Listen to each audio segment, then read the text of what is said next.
Gloria a Dios. Mateo 9, del 1 al 8, la potestad del Cristo, la potestad del Cristo.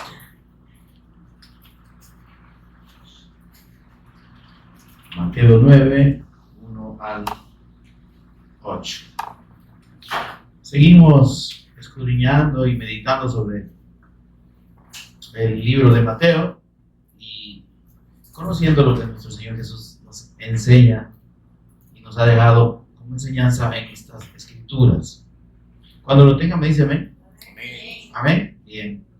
Leemos la palabra del Señor que dice. Entonces, entrando Jesús en la barca, pasó al otro lado y vino a su ciudad. Y sucedió que le trajeron un paralítico tendido sobre una cama. Y al ver Jesús la fe de ellos, dijo al paralítico: ten ánimo, hijo, tus pecados te son perdonados.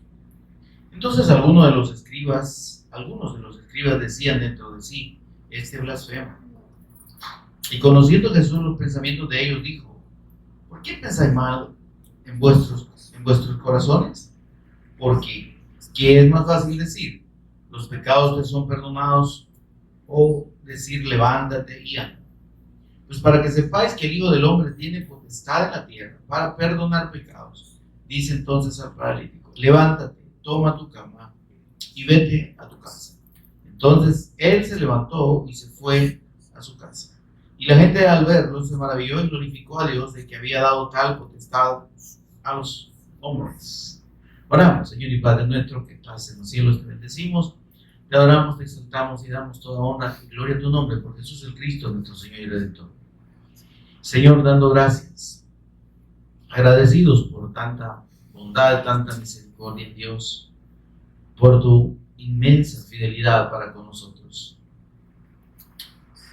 revelándonos a tu Hijo, Señor, y dándonos la bendición de la reconciliación eterna por medio de la fe en su nombre, el perdón de pecados, Señor. Gracias.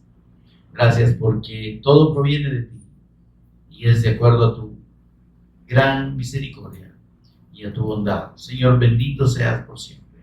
Mientras meditamos en tu palabra, por su Espíritu Santo, ministranos, por favor, de principio a fin, abre nuestro entendimiento.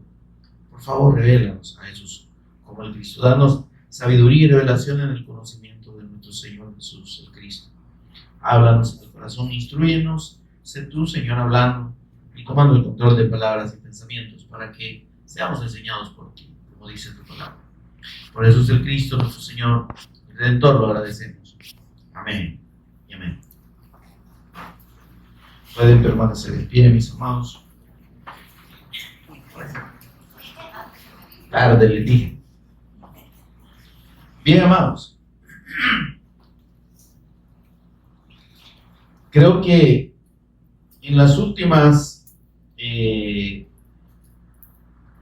meditaciones que hemos hecho en el capítulo 8 del libro de Mateo, vimos cómo el Señor realiza una serie de milagros, de sanidades. Amén. Y donde, hermanos, queda evidenciado y el Señor confirma de que el propósito suyo es de salvación a los que creen y que Él obró milagros en aquellos que creyeron en Él. Amén. Recordemos cómo aquel hombre, el primer milagro en el capítulo 8, los versículos 1 al 4, sana a un leproso. Amén. Sobre esto dijimos, los milagros que el Señor hizo no son fortuitos, no eran casuales, ¿verdad? Dios tenía un propósito, el Señor Jesús tenía un propósito en cada uno de ellos. Había una enseñanza y vimos cómo, y además un propósito de revelar quién verdaderamente era Él, revelar al pueblo de Israel quién era Él y su condición del Cristo eterno. Amén. Cuando sana al hombre leproso, pues está diciéndoles al pueblo, a la gente que ve ese milagro, les está diciendo: yo soy Dios. Porque vuelvo a la explicación, o hago esta reseña, solo Dios podía sanar la lepra. ¿Amén? Era una enfermedad incurable. No había forma de curarse más que la persona se aislara, estuviera con otros enfermos de la misma enfermedad y esperara el momento en el que Dios quisiera sanar. No había otra forma. Esperar en la misericordia de Dios. Y entonces ese hecho, hermano, de que la persona con lepra estaba imposibilitada por sí misma y por otros medios de procurar la sanidad para sí misma, nos habla de la condición pecaminosa del hombre, del ser humano. Amén. Porque precisamente esa es la condición. El hombre, ¿cómo está? Está rodeado de personas en su misma condición que no pueden hacer más, que no pueden sanarse a sí mismos. Y que solo si Dios quiere, amén, solo si Dios quiere sanar, lo limpia, o sea, y de repente, ¿eh? Ahora, el Señor Jesús enseñó, pues, y confirmó que a través de la fe en Él y de reconocerlo como el Mesías Cristo de Dios, esa condición de muerte, esa condición de imposibilidad humana podía ser resuelta. Es decir, el pecado que nadie puede quitarse de encima, porque la lepra es un símbolo del pecado. Ese pecado era quitado por la fe en la persona de Cristo. Y vemos que este hombre, cuando le aborda, le dice: Señor. Ya ese hombre creía en Jesús y creía que Jesús era el Cristo, porque dice en la Escritura que nadie puede llamar a Jesús Señor sino por el Espíritu. Entonces, desde el momento en que le llama Kurios, que era la palabra en griego, Señor, le está diciendo: yo creo que tú eres el Cristo. Para mí, tú eres el Cristo.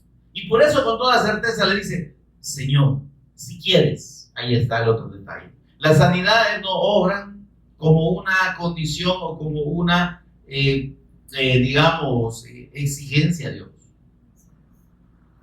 Nunca, hermanos, los milagros pueden pretenderse como una exigencia a Dios o como un derecho. ¿Me explico? Hay quienes falsamente y de manera malintencionada, seguramente, le dicen a la gente: usted tiene derecho. ¿Eh? Usted tiene derecho a su sanidad. Reclame su milagro. ¿Cómo que reclame su milagro?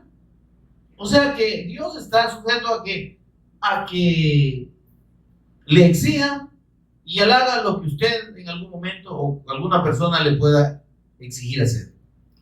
Entonces dejaría de ser Dios. Él es Dios, Él es soberano y Él hace su voluntad en todo momento.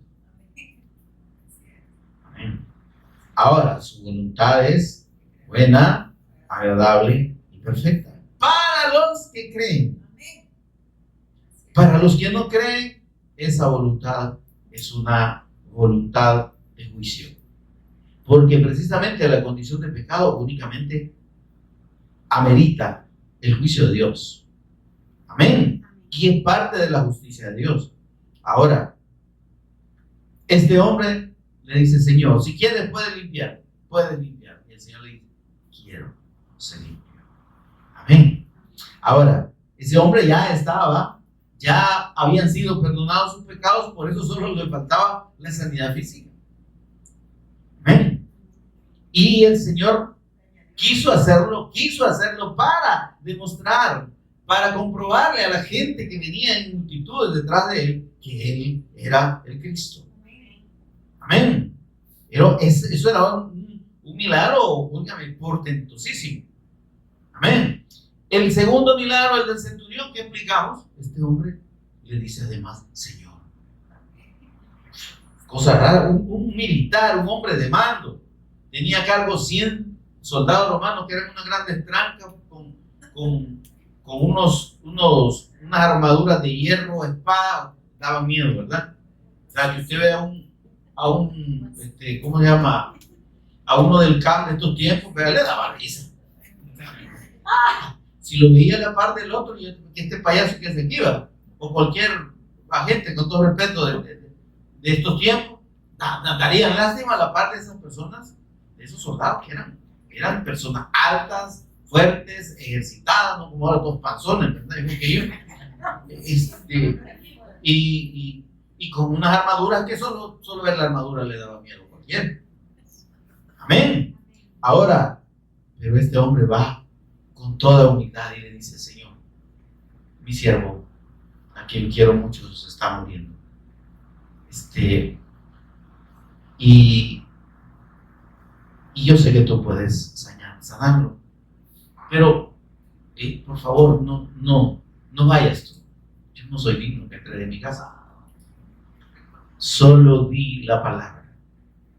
Óyame, es que la gente asocia esta expresión como que ¡qué gran fe la de este hombre! Y el Señor Jesús dijo que tenía una gran fe, pero que la fe de él no estaba en que si podía hacer o no ese milagro, sino en que él había creído que él era el Cristo y que por tanto él podía hacer eso. Es que si nosotros no entendemos que lo primero que obra delante de Dios para que él se manifieste es la fe correcta en él, entonces, óyame, no vamos a ver las maravillas de Dios a favor de nosotros. Amén. Lo primero es entender y creer correctamente en la persona de nuestro Señor Jesús, como el Cristo. Si Él es el Cristo, Él lo puede todo. Amén. Si Él es el Cristo, Él es Dios, Él es todopoderoso. ¿Qué dice allá en Apocalipsis 1? Mire, léalo conmigo. Mucha gente, cuando nosotros decimos que nuestro Señor Jesús es todopoderoso y que Él es Dios, nos miran raro, ¿verdad? Y porque les parece mucho, porque tienen una visión del Cristo humano, amén, del Cristo hombre, pero mire cómo se presenta el Señor Jesús y cuál es la voz y la declaración que Juan oye estando en la isla de Patmos cuando el Señor Jesús se le manifiesta. Versículo 8. Miren, él oyó esta voz que venía del cielo y dice: yo soy el alfa y el omega, principio y fin, dice el Señor. Está hablando del Cristo. Dice el Señor Jesús. ¿Y qué más dice? El que es y que era y el que ha de venir. ¿Quién es esto? Esto, oigan, por favor. Esta es la misma expresión que encontramos cuando el Señor se manifestó allá a Moisés. ¿Sí? Esto quiere decir el eterno. Es, era y ha de venir es, fui, soy, fui y seré. Es eternidad. Es la esencia de Dios, de Yahweh. Amén. Así le dijo Dios: yo soy el eterno, yo soy, el que es y que era y que ha de venir. Se resume aquí en esta expresión. ¿Y qué dice al final? El Todopoderoso. Entonces, si usted y yo estamos creyendo correctamente en la persona del Señor Jesús, debemos saber y debemos tener claro que Él tiene todo poder, que Él puede hacerlo todo porque Él es Dios. Y aún estando en su manifestación humana, habiendo tomado ese cuerpo humano, ¿verdad? Habiendo tomado, como dice la Escritura, forma de hombre, semejante a los hombres, Él seguía siendo Dios. Sucedió un hecho único en la eternidad, y es que Dios, en la persona de su Hijo, se autolimitó. ¿Recuerdan cuando llegaron a querer capturar al Señor? Y Pedrito quiso partirle el ayote a uno de los siervos del ¿cómo se llama? De la guardia, porque no crean que le tiró para cortarle la oreja, le tiró para reventarle la ayote de un espadazo. ¿Ah? Entonces aquel, porque fue listo, se lo comenzó a jalarla y solo la oreja se le llevó. Pero el Señor le dijo a Pedro: hey, papito, si no te has dado cuenta, si yo quisiera, aquí nadie me toca. O sea, pido una legión de ángeles y esto aquí se quedan más perdidos que Adán en el día de la madre. O sea, entonces, pero ese reconocimiento y esa fe correcta en la persona del Cristo implica creer en su poder, en que Él es poderoso. Amén. Ahora, igual sucedió con los otros milagros. La suegra de Pedro la sanó porque la mujer creía en Él. Amén. Y aquí tenemos otro caso. Ahora, tenemos otro caso en el que, bueno, en el caso de los endemoniados gadarenos que vimos, ¿verdad? Uno de ellos sí creyó y es el que está registrado, porque viene delante del Señor después de ser sanado y lo reconoce como el Cristo. Y le dice: Señor, yo te voy a seguir a donde quiera que vaya. No, papito, regresa allá a la ciudad y da testimonio de mí. Y contá acerca de mí y lo que Dios hizo a tu favor. Lo que yo hice, las cosas, las maravillas que Dios hizo a tu favor. Amén. Ahora, dice aquí que esto fue al otro lado del mar de Galilea, ¿recuerdan ustedes? Y dice que vuelve a regresar a Capernaum, y cuando llega, dice, ¿qué sucede aquí?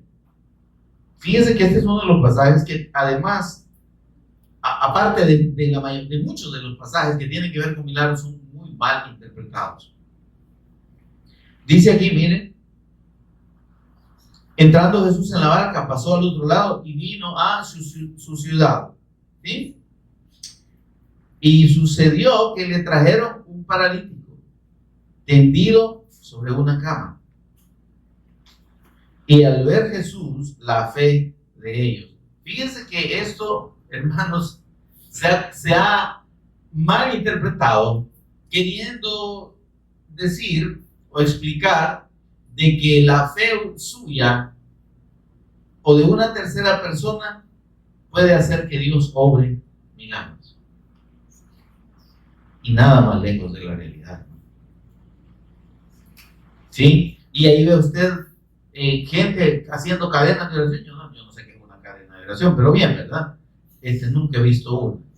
Y pedimos oraciones, ¿verdad? Y todos oremos porque Dios obra cuando tenemos fe de todos para que Dios obre un milagro. Pero óyame, lo que la Escritura, de lo que el Espíritu Santo nos está diciendo aquí, es que tanto los que traían al paralítico como el paralítico mismo creían en Jesús como el Cristo. Dice: al ver Jesús la fe de ellos. ¿Cómo vio la fe? La fe en Él. Cuando Él conoció que ellos habían creído que Él era el Cristo, incluyendo el paralítico.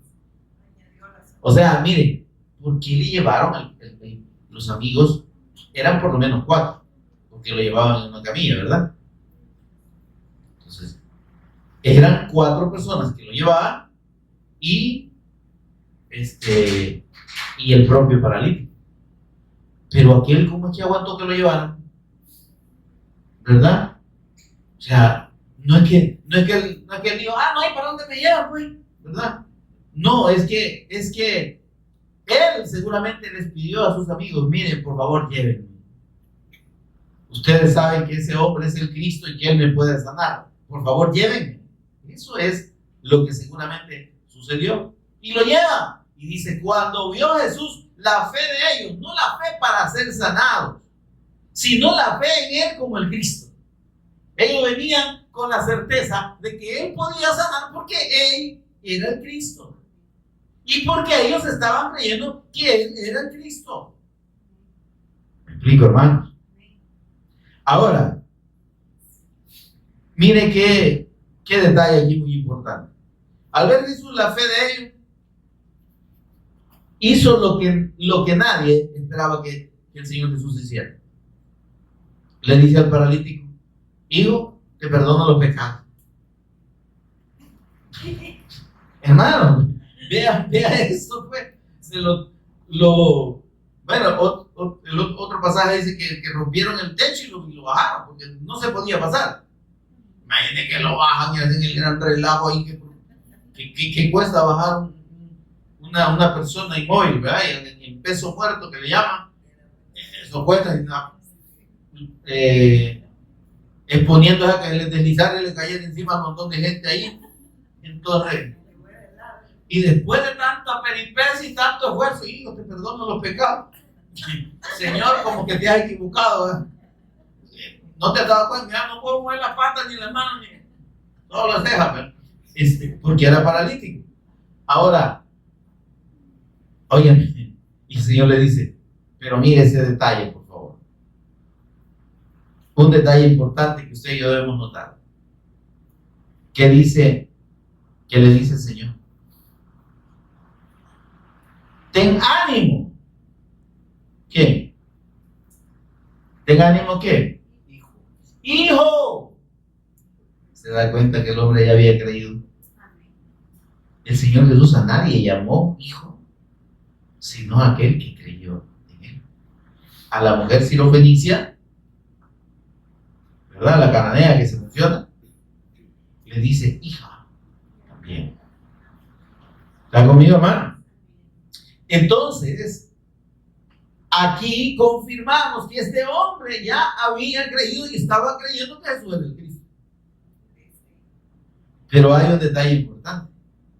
El Señor le dijo esto no porque quisiera burlarse, ni porque quisiera tomar del pelo, pudiera que fuera pelón igual que yo, sino que lo que el Señor está recalcando es que lo primero que produce la fe en Él es salvación, perdón de pecados, y que eso es lo más importante. Le dice: hijo, no estés preocupado, es que tus pecados ya están perdonados. Y esta circunstancia que tenés de inmovilidad, esta es secundaria. Ahora, ¿por qué lo sanó el Señor? Porque quiso. Pero bien pudo decirle: vaya, pues lléveselo, ya está salvo, no hay problema. Ya le perdoné los pecados igual que a ustedes 4. Bien pudo haberle dicho sí. Pero hay un detalle importante, que esta enseñanza y ese milagro tenía el propósito de revelar, como dije, que Él era el Cristo. Y que Él era poderoso para hacer lo imposible. Amén. Juan 20, 30 y 31 que dice que hizo el Señor Jesús muchos otros milagros en presencia de sus discípulos que no están escritos aquí. Porque el propósito de Dios no es que usted y yo pasemos repasando milagros y esperando milagros.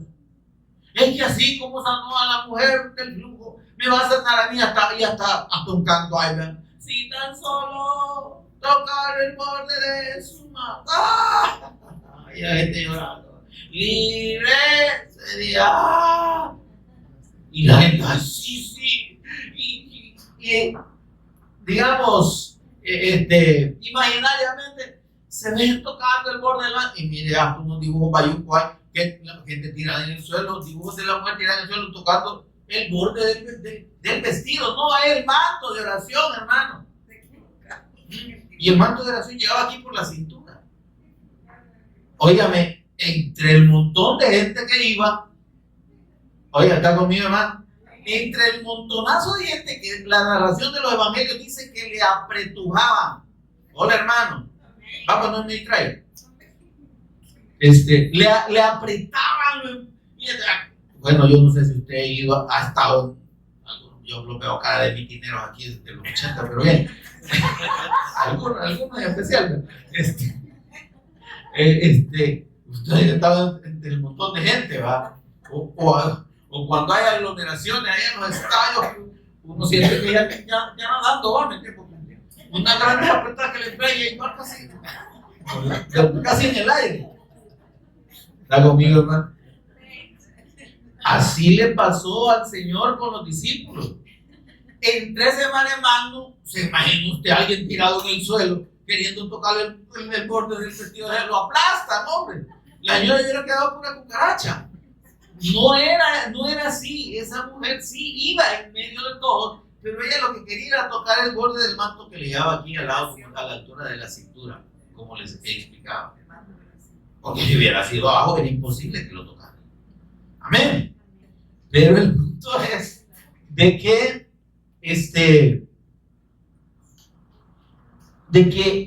los milagros no son para ejemplo de nuestra fe, no. No es que yo voy a poner mi fe, como esa mujer creyó, así voy a creer yo. Como esos amigos del paralítico, esos, miren, a ellos no creen. Mira, hay algunos pastores ignorantes o predicadores ignorantes, ¿verdad? Que dicen, no, si es que no importa si ellos no creían en Jesús, pero ellos hicieron, pero tenían la fe que Jesús lo podía sanar. Vaya, miren qué bonito. Pero la Escritura dice que el Señor vio la fe de ellos, pero en Él. La fe no es un concepto etéreo y un concepto abstracto de, sí, yo creo, ¿verdad? Como aquello que yo creo a nada, yo creo a nada. Hermano, o sea, la fe de Dios no es una fe de decir, no, Señor, yo creo, ¿verdad?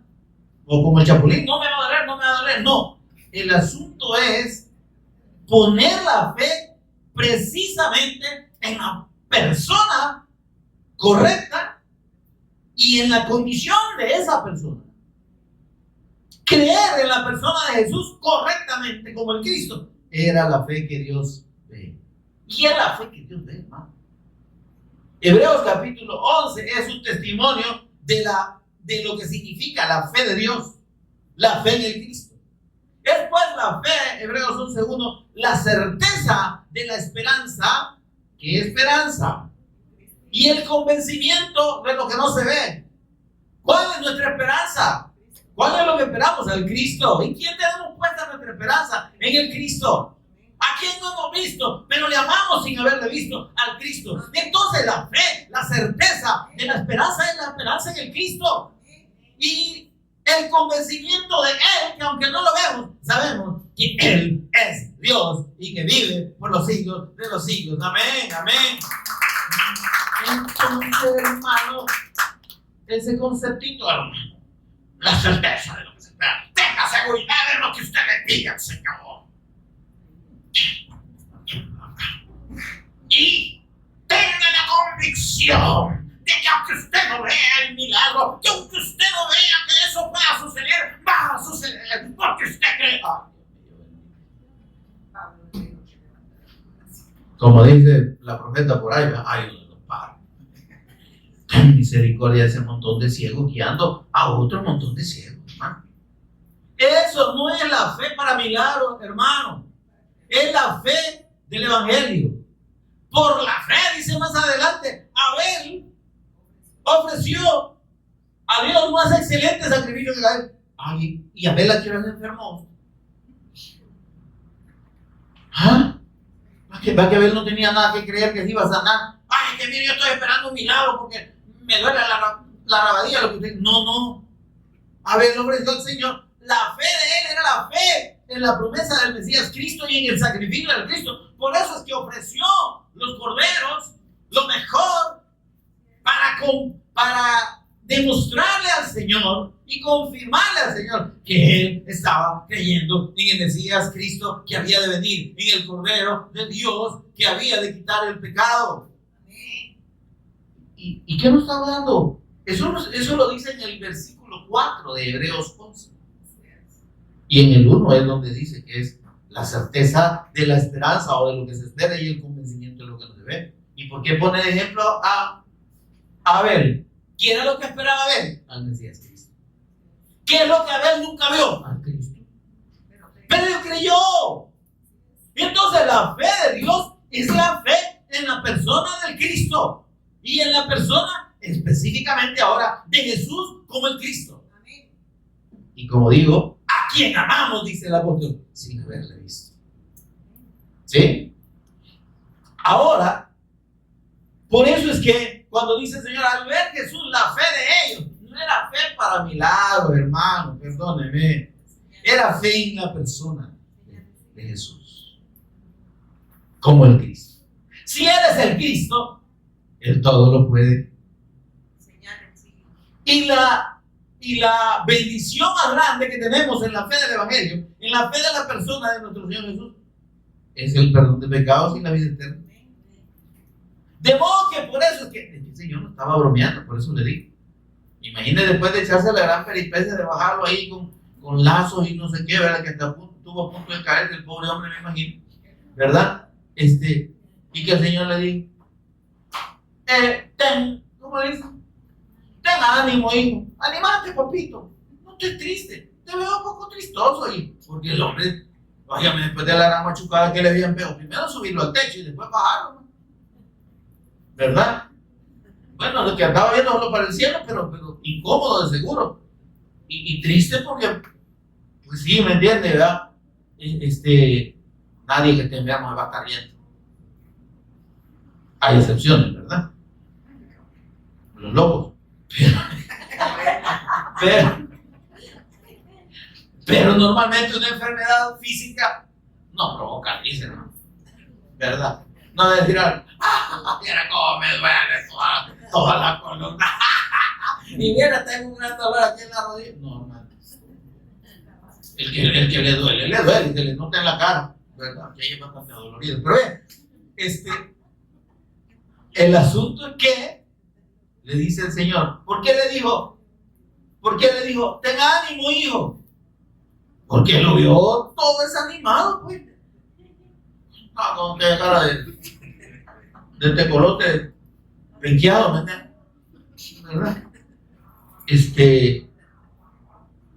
Y le dice, ten ánimo, hijo. Y yo, ay, vaya, me vas a sanar. Tus pecados te son perdonados. Yo digo que, pero no, óyame. Para nosotros, él hubiese reaccionado así. Pero yo me imagino que este hombre dijo, bingo. Entonces sí, mis pecados han sido perdonados. Que me sane aquí o no me sane, no me importa. Esa es la verdadera fe y la verdadera reacción. Nosotros pensamos que el hombre se debe haber enojado, pero no fue así. Porque le dijo, hijo. Y también, como digo, el propósito de Dios era demostrarle a los incrédulos, a los religiosos, aquí no hay, ¿verdad? Que, digo aquí en este lugar, algunos de los que están viendo seguramente que sí. Ahora, los religiosos son incrédulos, hermanos. La gente que se jacta de creer y de tener una religión, de tener un credo religioso, es la más incrédula en Dios. Porque en lo que cree no es en Dios, sino en sus postulados y en su doctrina. Estos escribas, hermanos, que son mencionados aquí, era la gente más conocedora de la Escritura, porque se encargaban de transcribir la Escritura, de hacer copias de la Escritura, copias fieles. Conocían la Escritura, la de memoria. Y por eso es que eran bien salidos, como decía mi abuela, ¿no? Eran bien criticones. Porque el que conoce, el que se siente que conoce bastante, se siente con la autoridad para cuestionar y para ver de menos a los demás. En el Señor no debe ser así. Pero como estos no conocían al Señor, hacían honor a esa condición de sentirse superior. Y dice, ten ánimo, hijo, tus pecados te son perdonados. Entonces, algunos de los escribas decían dentro de sí, blasfema, se pasó ya. ¿Cómo se le ocurre decir que le perdona los pecados a este semejante sinvergüenza? Si de seguro está paralítico porque no ha de haber hecho nada bueno. Porque nosotros, ¿verdad? ¿Para qué criticamos nosotros la condición de los demás? Saber que estará pagando, decimos nosotros, ¿no? ¿Y nosotros cuándo? ¿Y usted y yo cuándo? ¿Será que no la debemos? Hola, ¿será que no la debemos, hermano? Dejemos de andar criticando, hermano, y andar emitiendo juicios sobre la condición de las personas. Que esa mujer o ese hombre enfermó porque eso es un juicio de Dios que le han caído por lo malo o por lo mala que es esa mujer o ese hombre. ¿Está conmigo, hermano? Oigan, nada más lejos de la realidad. Las enfermedades son un resultado de la condición de nuestra naturaleza caída. ¿Sí? Y nos podemos enfermar como hijos de Dios y se enferman los impíos también, hermano. O sea, nosotros no tenemos un cuerpo glorificado para que no nos vamos a enfermar. Es el mismo cuerpo, la misma naturaleza carnal expuesta al deterioro, ¿verdad? Si no es que es un virus, ya es el virus de la vejez, ¿me entiendes? Sí, el virus de la abuelez, ¿me entiendes? Que hoy se me cayó un diente, mañana se me cayó un ojo, y ahí lo voy recogiendo, y que hoy me duele el espolito, mañana el espolón, y pasado mañana el cajón. Total, el asunto es que estamos expuestos al deterioro y a la enfermedad. Entonces, no tiene nada que ver, hermano, con que seamos hijos de Dios. Tengámoslo claro. Y usted cuando se enferme no diga, ay, Señor, que por mala, por malo me pasa esto. Si usted no lo ha consumido, porque es misericordioso. Pero no es así, hermano. Ahora, dicen esto. Algunos de los escribas decían dentro de sí, este hombre está blasfemando, meterme antes de un blasfemo. ¿Cómo le ocurre a este hombre decir que le perdona los pecados a otro hombre? Pero es que Jesús es Dios. Sí está. Tenían razón de criticarle por qué perdonaba pecados, porque él parecía hombre y estaba en la condición de hombre, pero era el eterno Hijo de Dios, era el eterno Cristo. Amén. Y puede, y podía y puede perdonar pecados a todo aquel que cree en su nombre. Amén. Gloria a Dios. Ahora, denle un aplauso al Señor. Ahora, mire, dos cosas importantes. El Señor les demostró no solo con la expresión de perdonarle los pecados al hombre, sino cuando los cuestionan, aunque ellos no dijeron nada. Ellos pensaron dentro de sí. No criticaron porque había un gran montón de gente y hasta casi que lo podían linchar. Y no era el primer milagro que el Señor Jesús hacía. Ya había curado al leproso allá. Entonces la gente tenía una expectativa y sabía que había respaldo del poder de Dios con el Señor Jesús. Amén. Entonces, esto no se atrevieron a hablar, pero lo pensaron. Y es igual, el Señor conoce los pensamientos. Y mire lo que les dice el versículo 4 al Señor. Y conociendo Jesús los pensamientos de él, usted sabe lo que yo estoy pensando. Y yo ni por cerca ni papa sé lo que usted está pensando. Es que el único que conoce los pensamientos y las intenciones del corazón es Dios. Y nuestro Señor Jesús, como Dios, los conoce también. Amén, amado. Al Cristo que seguimos y servimos es Dios, es Señor y Cristo. Es Señor y Cristo. Él es todopoderoso. Él es el alfa y el omega, primero y último, principio y fin. El que es y que era y que ha de venir, el todopoderoso, que no se nos olvide, hermano. Amén. Ahora, ellos, como no creían que Jesús era el Cristo, tenían razón en cuestionar de que por qué estaba diciendo eso si un hombre no le puede perdonar los pecados a otro hombre. Y ahí entramos en un error doctrinal católico que se abroga el derecho de perdonarle los pecados a las personas, ¿verdad? Como en una función delegada por el Señor Jesús. No es literalmente como ellos lo interpretan, y ya se lo voy a explicar. Pero miren, sigamos aquí sobre la narración de esto. Dice, y conociendo Jesús los pensamientos de ellos, les dijo, ¿por qué están de mal pensados? ¿Ah? Ustedes, ¿por qué están pensando mal? ¿Ah? Mire, yo creo que cuando el Señor les dijo eso, se les ha de haber puesto pálido. Y usted cómo sabe lo que estamos pensando. ¿Por qué piensan mal ustedes? Les dice el Señor. Porque ¿qué es más fácil decir? Tus pecados te son perdonados. O levántate, toma tu lecho y vete a tu casa. Vaya, ahí sí los dejo en jaque. Porque ambas cosas son imposibles. Ambas cosas solo las puede hacer Dios. Pero les dice el Señor, ¿y a ustedes qué les parece más fácil? Pues, que yo sane a este paralítico que es imposible que se sane. Porque no le ven ahí hasta los dedos todos torcidos y las patas mirando para el cielo. ¿Y ustedes creen que eso se puede quitar así nomás? Traten ustedes de curarlo, pues. ¿Les parece más fácil sanar a este hombre que decirle tus pecados te son perdonados? Es que yo tengo el poder para hacer las dos cosas, dijo el Señor. Versículo 6. Pues para que sepáis que el Hijo del Hombre, el Cristo, ese que está allá, revelado por Daniel, anunciado por Daniel, que llega delante del anciano de Elías y recibe el trono, el dominio, el reino eterno de parte del Padre. Ese Hijo del Hombre soy yo, y yo tengo, dice, la potestad en la tierra para perdonar pecados. Tengo el poder. Yo soy Dios. Soy el Hijo del Hombre. Que les quede claro.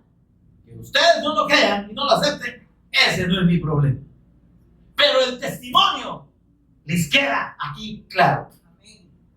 Tanto de que yo le he perdonado los pecados a este, como de que lo voy a sanar ahorita. Levantate, le digo. Agarra tu camachuca y andate. Eso es en el hebreo salvadoreño, en la traducción. Porque imagino que la cama estaba sucia, pues. Entonces dice, pues para que sepáis que el Hijo del Hombre tiene potestad en la tierra para perdonar pecados, le dijo al paralítico, levanta, toma tu cama y vete a tu casa. Miren que verdad que se oye bien sencillo. Pero es que es el poder de Dios. Pero es que estamos hablando de Dios. Pero, detalle, Él obra. Oye, ¿me están oyendo? Él obra cuando quiere y con quien quiere, a quien quiere. Las sanidades no son una suerte de sortilegio, ¿verdad? Y de decir ciertas palabras y de proceder de cierto modo para mover la mano de Dios. Ay, hermano, dejen de estar soñando, hombre. Su fe mueve la mano de Dios. Hasta hay un canto que fe mueve la mano de Dios. En su palabra viva todo es posible. Todo. Ay, sí, bonito suena, hermano. La fe no mueve la mano de Dios. La fe mueve la misericordia de Dios para el perdón de los pecados. En principio. Lo que mueve la mano de Dios no es la fe. Lo que mueve la mano de Dios es su voluntad. Si Él quiere mover la mano, la va a mover. Y va a actuar y va a hacer lo que Él quiera y se determine a hacer. Y si Él no quiere, no la mueve. Por más que usted diga que se la va a mover. Amén, amado. Ahora, entonces él se levantó y se fue a su casa. Qué fácil esto, hermano. Pero es que mire, en la palabra del Cristo hay poder.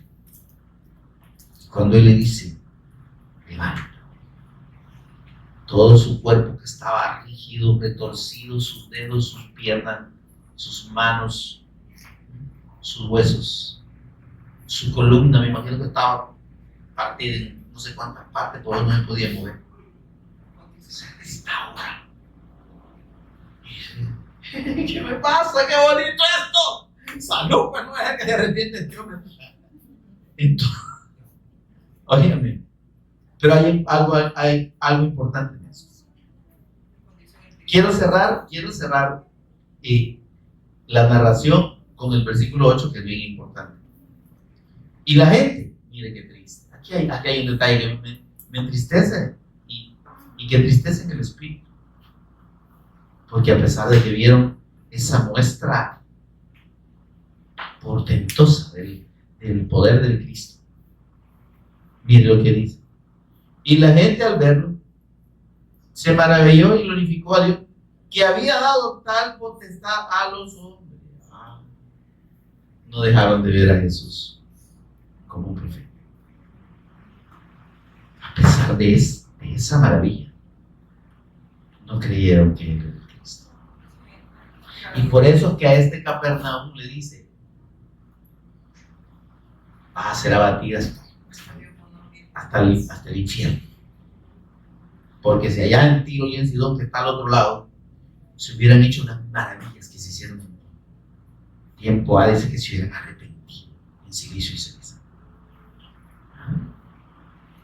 Hay dureza en el corazón de las personas. Las personas, al mundo, al incrédulo le interesan solo los milagros. Pobres aquellos que están esperando solo en milagros y que dicen que son creyentes. Que el Señor tenga misericordia y que un día les revele la fe para que sean salvos. Porque usted, por más milagros y por más cosas bonitas que diga que Dios le ha hecho, eso no lo hace hijo de Dios. Usted no es un hijo de Dios por haber recibido 5,000 milagros. Óigame, más debería preocuparle ese montón de milagros si usted no ha creído y sigue de impío y sigue en su vida pecaminosa y sigue sin someterse a la autoridad del Cristo. Hay un juicio más severo para usted que para el que no ha recibido un solo milagro. Se lo hizo. Ahora vamos al punto del perdón de los pecados y de la potestad dada a nosotros, a los discípulos. Veamos en Juan 20, 21, por favor.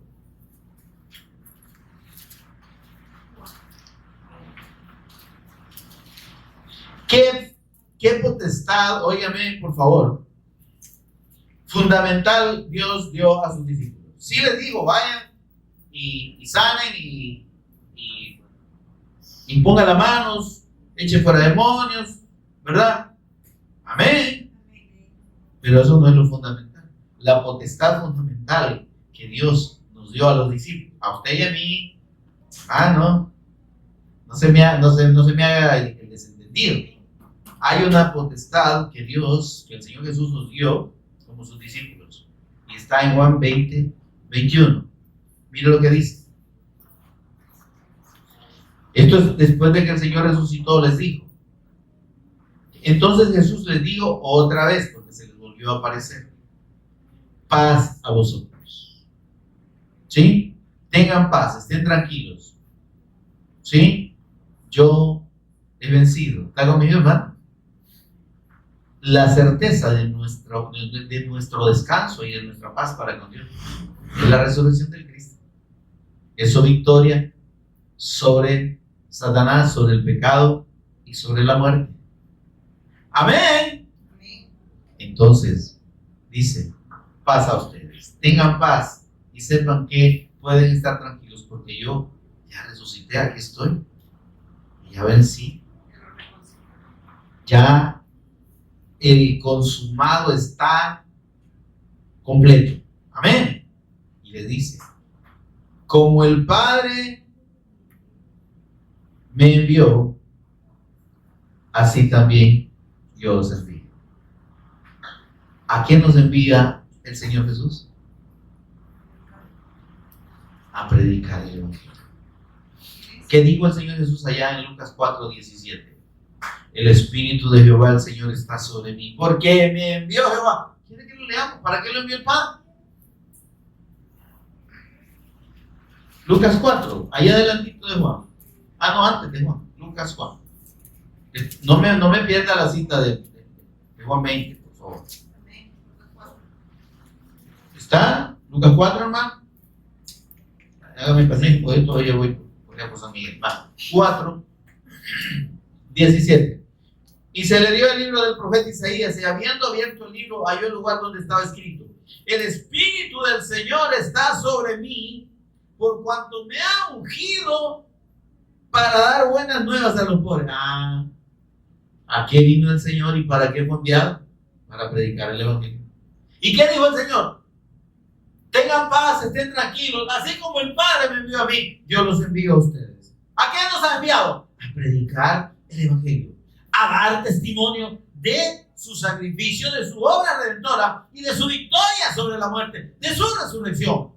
Amén. Eso es lo más importante, esa es la delegación más importante que usted y yo tenemos. Y esa delegación, ¿sabe qué? Lleva implícito la obra de Dios por medio de nosotros para que las personas reciban el perdón de sus pecados. Y si Dios quiere, la sanidad. Pero fundamentalmente el perdón de pecados. Amén. Y dice: me ha ungido para dar buenas nuevas a los pobres, me ha enviado a sanar a los quebrantados de corazón. ¿A dónde hay sanidades de cuerpo aquí? No digo aquí, me ha enviado a sanar a los que están enfermos del corazón. Todas las enfermedades del corazón, no. Quebrantamiento. Eso no es enfermedad física. Esto es condición espiritual. Pregonar libertad a los cautivos. Quiere predicar allá a las cárceles. No, hermano. Está hablando de cautividad espiritual por el pecado. Amén. Y vista a los ciegos. ¿Qué ciegos? No es que son los chocos, que no mira. Ciegos espirituales, que no están, no tienen, que la luz del Evangelio de la gloria del Cristo no les ha alumbrado.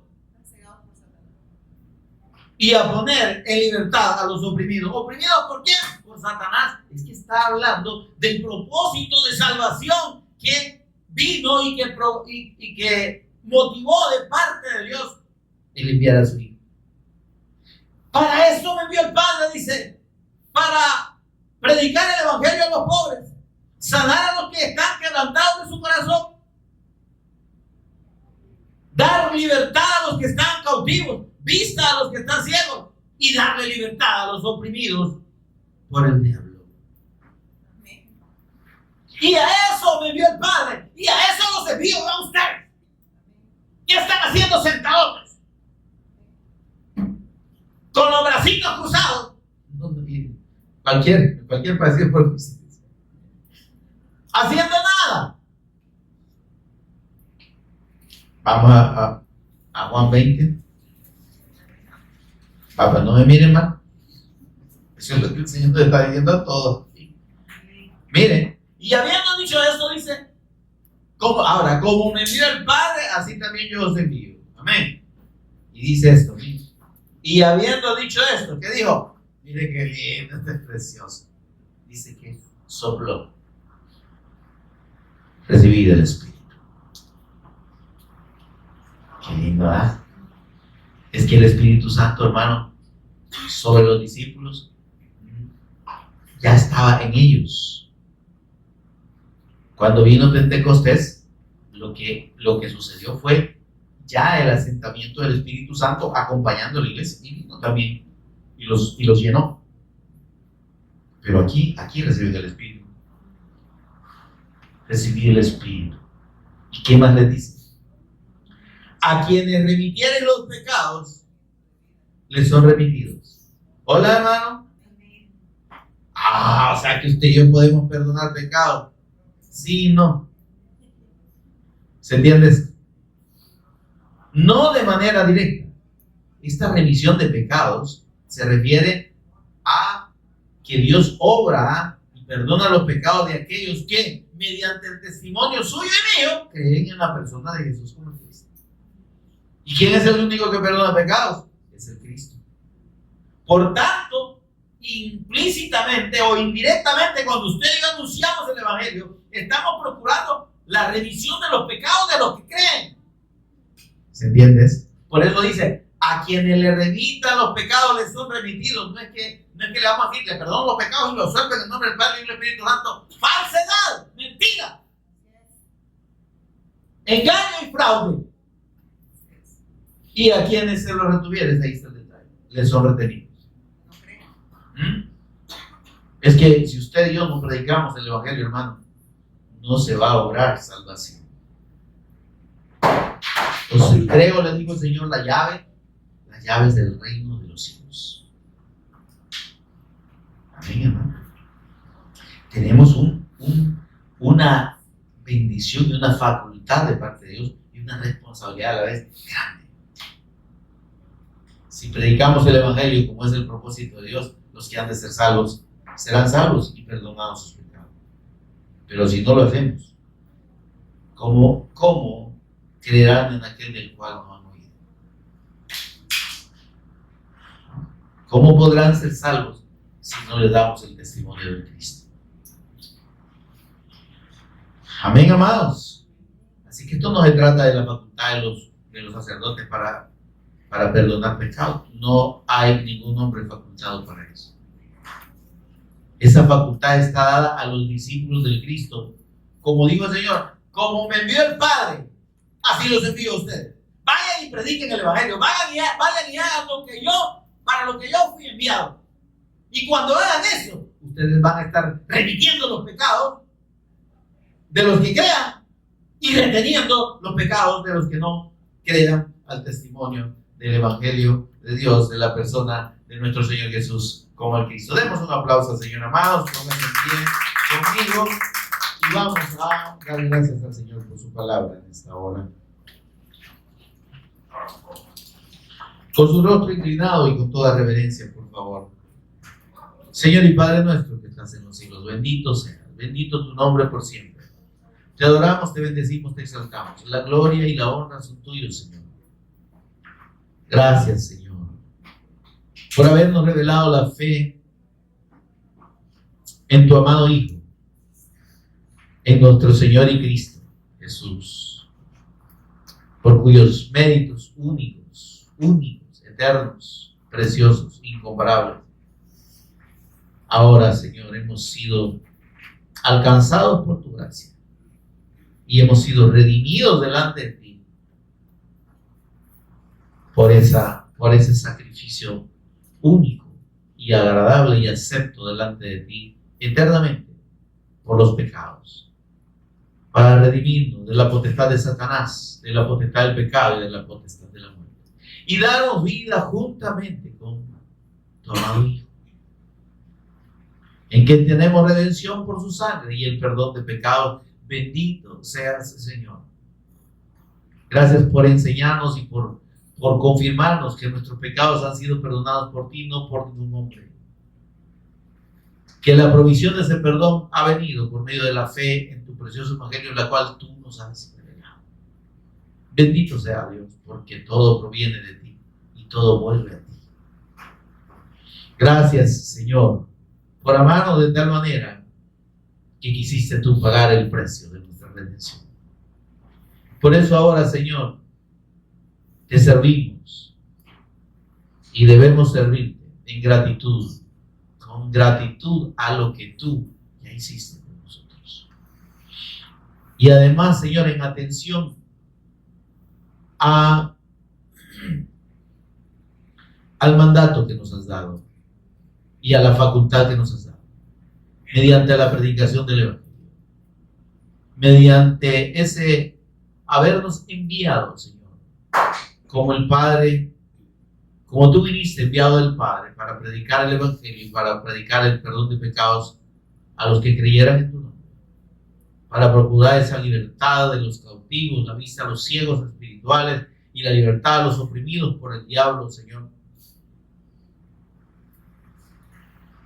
Gracias por hacernos entender esto y porque mediante tu Espíritu que tú has puesto dentro de nosotros podemos cumplir ese mandato, Señor, y podemos ejecutar esa gran responsabilidad de procurar la remisión de los pecados de los que creen y la retención de aquellos que, a pesar de la predicación de tu palabra y del testimonio tuyo como el Cristo y de tu sacrificio y de tu resurrección, cierren su corazón para no creer. Gracias, Dios, que podamos cumplir hasta el fin de nuestros días o hasta tu venida ese bendito, esa bendita encomienda, ese bendito mandato. Por eso es el Cristo, nuestro Señor y Redentor. Agradecemos. Amén y amén. Demos un aplauso.